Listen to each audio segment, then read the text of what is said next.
بسم اللہ الرحمن الرحیم۔ السلام علیکم پیارے دوستو۔ حضرت نوح علیہ السلام نے قوم کو دعوت حق دی تو انہوں نے اس سچی دعوت کو جھٹلا دیا۔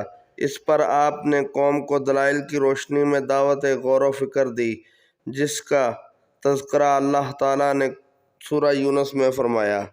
اور اے نبی، ان کو نوح کا قصہ پڑھ کر سنا دو، جب انہوں نے اپنی قوم سے کہا، اے قوم، اگر تمہیں میرا تمہارے ہاں رہنا اور اللہ کی آیتوں سے نصیحت کرنا ناگوار ہو تو میں تو اللہ پر بھروسہ رکھتا ہوں۔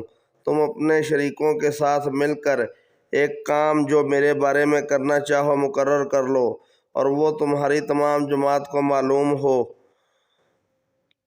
اور کسی سے پوشیدہ نہ رہے۔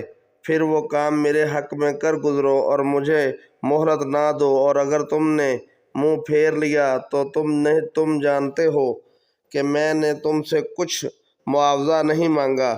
میرا معاوضہ تو اللہ کے ذمہ ہے، اور مجھے حکم ہوا ہے کہ میں فرما برداروں میں رہوں۔